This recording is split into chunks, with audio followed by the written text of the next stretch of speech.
నమస్తే, welcome to Magna TV. నేను మీ anchor శ్రీయాను.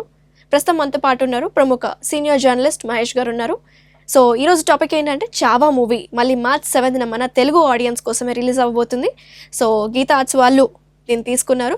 దాదాపు మన హిందీ చావా మాత్రం 560 crores వరల్డ్ వైడ్గా ఇది నమోదు చేసింది. సో తెలుగులో ఎలా ఉండబోతుంది సో మాట్లాడి తెలుసుకుందాం. హలో అండి, నమస్తే. నమస్తే అండి. సో చావా సూపర్ హిట్ అయింది. సో హిందీలో మన తెలుగు వాళ్ళు కూడా చాలా మంది చూశారు, చాలా ఎమోషన్ ఫీల్ అయ్యారు. మన తెలుగు ఆడియన్స్ కోసమే మళ్ళీ మార్చ్ 7న రిలీజ్ చేస్తున్నారు. సో ఆ క్యారెక్టరైజేషన్ గురించి కావచ్చు, ఆ శంభాజీ గారి హిస్టరీ గురించి కావచ్చు, నిజంగా మన ఇండియన్ హిస్టరీ అనేది చాలా గొప్ప హిస్టరీ సార్. సో ఏం చెప్తారు మన తెలుగులో రిలీజ్ అవబోయే చావాకి మీరు ఇచ్చే టాక్ ఏంటి? అంటే ప్రొడ్యూసర్లు కానీ డైరెక్టర్ కానీ ఆ మూవీకి అసలు బిగినింగ్లోనే వాళ్ళు రిలీజ్ చేయటమే త్రూఅవుట్ ఇండియా రిలీజ్ చేస్తే బాగుండేది. బాగుండేదా? ఈ పాటికి ఒక రంగా 1000 to 1500 crores కలెక్ట్ అయితే చేసేది మూవీ ఖచ్చితంగా.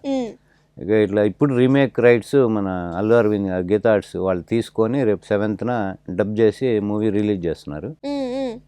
కానీ మూవీ తెలుగులో కూడా మంచి సక్సెస్ అయ్యే ఛాన్స్ అయితే గట్టిగా ఉన్నారు కొంతమంది, ఇంకా చాలా కానీ మంది ఇప్పుడు ఏంటంటే కొంతమంది ఆల్రెడీ హిందీలో చూశారు మన వాళ్ళు. అవును, కానీ తెలుగులో ఎలా ఉంటుందని కూడా చూసే ఆడియన్స్ ఉండొచ్చు. అంటే వాయిస్ గురించి కావచ్చు, హీరోకి ఎవరు డబ్ చెప్పారు అనే క్యూరియాసిటీ ఒకటి మొదలవుతుంది.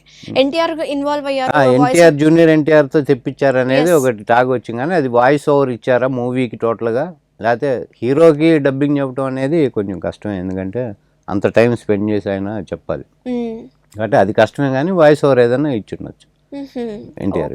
ఓకే. సో ఓవరాల్గా మనం మాట్లాడుకున్నట్టయితే ఇండియన్ హిస్టరీ అనేది చాలా గొప్ప చరిత్ర ఉంది సార్ మన భారతదేశానికి.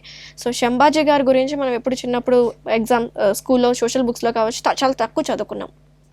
సో మీరేమంటారు? చాలా తక్కువ కాదండి, అసలు చదువుకోరు, అసలు ఎక్కడ చదువుకోరు. శంభాజీ అనే పేరు ఎప్పుడు నాకు తెలిసి ఏ పిల్లవాడికి తెలిసి ఉండదు మూవీ చూసాకే తెలుసు క్లాస్ నుంచి. అంటే మధ్యలో ఇంట్లో వాళ్ళు ఎవడని చెప్తాను, లేదంటే ఇట్లా బయట ఎవరన్నా చెప్తే తప్ప పిల్లలకైతే ఎడ్యుకేషన్ పరంగా అయితే వాళ్ళకి తెలిసే అవకాశం లేదు. మన ఇండియన్ సిస్టంలో ఉన్న ఎడ్యుకేషన్ దీనిలో మీకు సిబిఎస్ఈ సిలబస్లో చూడండి ఔరంగజేబు లెసన్ ఉంది. ఔరంగజేబు వేరే మతాలు వాళ్ళని చక్కగా ఆయన పోషించాడు ఇది అని. షాజహాన్ గారి గురించి ఉంటుంది. ఇప్పుడు ఈ స్టోరీ చూస్తే అదేంద్ర మనకి ఔరంగజేబు ఏంది అట్లా చెప్పారు, ఏంది ఇట్లా గోల్డ్ బీగుతున్నాడు, చర్మం వస్తున్నాడు, ఏంది ఈ శంభాజీ అని ప్రతి పిల్లోడు అనుకుంటాడు చూసినోడు. అప్పుడు అది తప్ప ఇది తప్ప అని అడుగు డౌట్ వస్తుంది. కానీ హిస్టరీలోకి పోతే ఇది కరెక్టే, అదే తప్పు. వాళ్ళందరినీ ఏదో మత సహనం పాటించిన వాళ్ళు హిందువుల్ని పాపం ప్రేమగా దగ్గర తీసుకొని చూశారు. ఇట్లాంటివి మనకి ఈ సొలుపురాణం అంతా పాటల్లో చెప్పారు, కానీ అది పూర్తి వ్యతిరేకంగా. ఎక్కువ మొఘల్ ఎంపైర్స్ గురించి ఎక్కువ చెప్పేటోళ్ళు. ఎందుకంటే దానికి ఫస్ట్ కారణం ఏంటంటే అండి, మనకి ఆఫ్టర్ ఇండిపెండెన్స్ ఫస్ట్ 1947 తర్వాత మన ఇండియన్ గవర్నమెంట్ ఏదైతే ఫామ్ అయిందో, నెహ్రూ గారు ప్రధానమంత్రి అవ్వగానే ఫస్ట్ మనకి ఎడ్యుకేషన్ మినిస్టర్ ఆయన తీసుకెళ్ళి ఆయనకి ఇచ్చారు ముస్లిం గారు. ఆయన మొఘల్ చరిత్ర రాయగా మన తాతల తండ్రులు ఎందుకు రాస్తాడండి, ఆయన అదే పెడతారు ఆయన కదా. ఆయన్ని తీసుకెళ్ళి మౌలానా అబుల్ కలాం ఆజాద్ గారిని తీసుకెళ్ళి మన ఎడ్యుకేషన్ మినిస్టర్ చేశారు. ఇండియాలో సిబిఎస్ఈ ఎన్సీఆర్టీ ఇట్లా సిలబస్లు కానీ ఏవైనా మొత్తం ఇండియాలో ఎడ్యుకేషన్ సిస్టమ్ ఎలా ఉండాలి అనేది అప్పుడు ఈయనే కదా మొత్తం చూసుకుంది. ఈయన మొత్తం తీసుకెళ్ళి మొఘల్ చరిత్రే మొత్తం తీసుకెళ్ళి మొత్తం అంతా కూడా మ్యానిపులేటెడ్ స్టోరీస్ హిస్టరీ అంతా అవి తీసుకెళ్ళి మొత్తం మనకి బుర్రల్లోకి మన తండ్రుల కాలం నుంచి మన బుర్రలోకి పెట్టేశారు. ఇప్పటికీ ఆ దరిద్రం వదలలేదు మనకి. ఇప్పటికైనా సిబిఎస్ఈ కానీ ఎన్సీఆర్టీ కానీ మన స్టేట్ సిలబస్లో కానీ ఎవడెవడిగో ఉన్నాయి, కానీ ఇట్లాంటి వాళ్ళ చరిత్రలు ఏవి లేవు. అవి ఉండే అవకాశం కూడా మరి ఎప్పుడు వస్తుందో తెలియదు. కానీ మరి వీళ్ళేదో మేము అధ్యాసం అంటారు, కానీ ఇప్పుడు సపోజ్ బీజేపీ వాళ్ళు వచ్చి 10 years కూడా పైన అయింది. ఎంత జరిగినా సిలబస్లు మార్చే ఇది కూడా వీళ్ళకి పరిస్థితి లేదు. ఎందుకంటే రూట్ లెవెల్లో కదా ఎప్పుడైనా సంస్కృతి ఏదైనా కల్చరు మనకి ఫామ్ అవ్వాలంటే రూట్ లెవెల్ నుంచే అవ్వాలి. ఆ రూట్ లెవెల్లో నుంచి వీళ్ళకి ఎడ్యుకేషన్ సిస్టమ్ కదా రూట్ లెవెల్. వాళ్ళు ఎక్కడ దెబ్బ కొట్టాలో అక్కడ కొట్టారు, వాళ్ళ సక్సెస్ కారణం అదే. ఇప్పుడు మన వాళ్ళు ఇప్పటికీ అది గుర్తించట్లా. ఇట్లా సినిమాలు చూసుకొని ఒక 10 రోజులు 15 రోజులు చప్పట్లు కొట్టి థియేటర్లో బాధలు పడి ఏడ్చి గొడవ చేస్తే ఉపయోగం లేదు. ఇట్లా డిబేట్లు పెట్టుకొని 4 మాటలు మాట్లాడుకుని అంతకన్నా ఉపయోగం లేదు. రూట్ లెవెల్లో ఆ సిస్టమ్ మారిస్తే ఉపయోగం. ఎగ్జాక్ట్లీ. సో చావా మూవీ గురించి మాట్లాడుకుంటే దాదాపు 460 crores వసూలు చేసింది. అండ్ అది ఇండియాలో, వరల్డ్ వైడ్గా అయితే 560 కోట్లు వసూలు చేసింది. సో మరి తెలుగులో అయితే ఇది మించిపోతుంది అంటారా?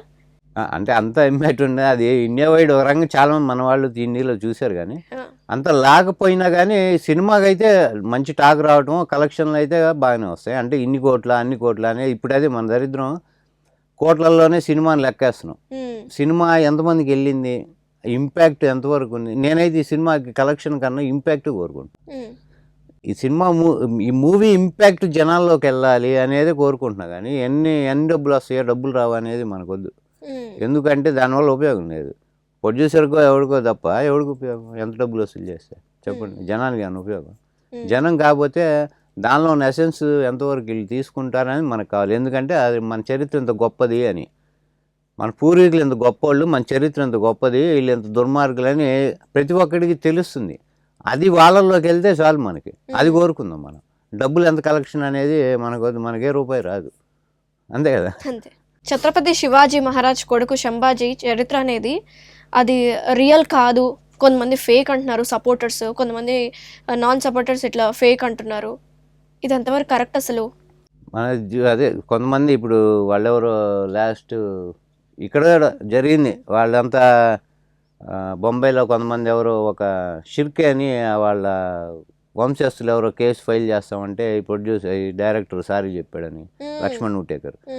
కానీ అది వాళ్ళు చెప్పి దానికి కారణం ఏంటంటే అసలు సంభాజీని పట్టించింది అక్కడున్న మినిస్టర్లలో అతను. అంటే వాడు శివాజీ ఏర్పాటు చేసిన 8 మంది మినిస్టర్లను పెట్టుకున్నాడు, మంత్రుల్ని శివాజీ. వాళ్ళలో ఒక 4 members ఏమో బ్రాహ్మిన్సే ఉన్నారు. కానీ అసలు బ్రాహ్మిన్సే వీళ్ళని పట్టించింది కానీ సంభాజీని అనేది ఒక ఇది ఉంది. కానీ సంభాజీని పట్టించింది ఆయన సొంత బావే. ఆయన సొంత బావే గగోజీ షిర్కే అతని పేరు, ఆయన పట్టించాడు. కానీ వీళ్ళు ఏంటంటే ఇక మన మ్యాక్స్ ముల్లర్ గారి స్టోరీలు ఉన్నాయి కదా, మనం ఎంత దరిద్రం పట్టించాలో, ఎంత చరిత్రని తిరగరాసి మనని ఎంత భ్రష్టు పట్టించాలో అంత పట్టించాడు ఆయన. మ్యాక్స్ ముల్లర్ అని ఒక సంస్కృత పండితుడు అని ఆయన అనుకున్నవాడు, బ్రిటిష్ అతను. ఆయన స్టోరీల్లో వీళ్ళు ఎజ్జవుతుంటారు, కానీ అసలు పట్టించింది ఎవరు అంటే ఆయన సొంత బావే.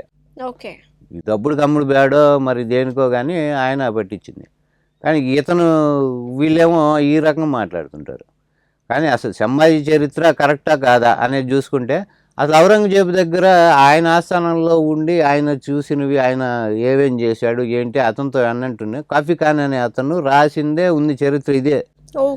సంభాజీ గోల్డ్ బీకాడు, 40 రోజులు హింస ఇచ్చాడు మావాడు, నువ్వు మారుతావా లేదా, మతం మారమని ఆయనకి హింసలు పెడుతుంటే నాలుగు కోసేసి మతం మారమని 4 కోస్తే ఆయన మారనంటే 4 కోసిన తర్వాత మళ్ళీ ఇప్పుడన్నా మతం మారుతావని అడిగితే ఒక పెన్ను పేపర్ ఇవ్వమని అడిగి సైకిల్తో రాసి చెప్తానని అది ఇచ్చిన తర్వాత ఔరంగజేబు ఆడు కూతురు నాకు ఇచ్చిన నీ మతం మారని రాశాడు ఆయన సంభాజీ. 4 కోసేసి అంత హింసలు పెడుతున్నావు కూడా ఆ టైంలో. ఈ చరిత్ర కాఫీ ఖాన్ అనే అతను ఆయన రాశాడు, సొంత ఔరంగజేబు దగ్గర ఉండే అతనే అతను రాసించారు. అంటే ఇప్పుడు మనకి అగనెస్ట్గా రాయొచ్చు అతను, అంతే కదా. ఇప్పుడు వాళ్ళు ఉన్నట్టు వాళ్ళ చరిత్ర అట్లా రాస్తున్నారు. అతను వాళ్ళకి ఏంటంటే ఫస్ట్ నుంచి ఆ జబ్బు ఉంది వాళ్ళకి, మొఘల్స్కి, షాజహాన్కి ఉంది, అక్బర్కి ఉంది. వాళ్ళు ఏంటంటే ఒక వ్రాతగాడు అని చెప్పి మనకి పాతకాలంలో రాజుల దగ్గర పెట్టుకునేవాళ్ళు. వాళ్ళు వ్రాతగాడని ఆయన పెట్టుకొని వీడు చేసిన పనులు, వీడు ఘనకార్యాలు, వీడు గొప్పలు ఇవన్నీ వాడితో రాయించుకుంటుంటారు. ఏంటంటే గ్రంథస్థం చేయటం, అది ముందు తరాలకి తెలిసేటట్టు. అట్లా వీళ్ళు చేసిన పనులనే ఔరంగజేబు దగ్గర ఉండే అతనే రాశాడు. అతను ఎందుకు రాశాడంటే దేశంతో రాశాడు. మనకి ఇంత హింస పెడుతూ కూడా ఈ కుక్క ఇన్ని హింసలు పెడుతున్నా ఈ కుక్క మతం మారినంది ఇట్లా తిడుతూ, కానీ అక్కడ వాస్తవం రాసిన అనేది బురదక్కు వాళ్ళకి అర్థం కావట్లేదు. వాస్తవం రాస్తూ తిడుతూ రాశాడు, కానీ ఓహో ఇన్ని హింసలు పెట్టారా మనోడిని అని చెప్పి మనకి ఇండైరెక్ట్ తెలియజేస్తున్నా అనేది వాళ్ళు మర్చిపోయారు. అట్లా జరిగింది. కానీ అది వాస్తవమే, చరిత్రలో ఉన్నదే.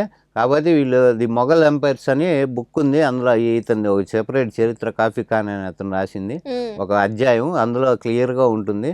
ఈ గొడవలు చేసేవాళ్ళు, ఈ సోకాళ్ళు సెక్యులర్ వాళ్ళు వీళ్ళు ఉంటారు కొంతమంది యాదవులు, వీళ్ళు పోయి చదువుకుంటే ఆర్చివ్స్లో ఉంటే కావాలంటే దొరుకుతాయి.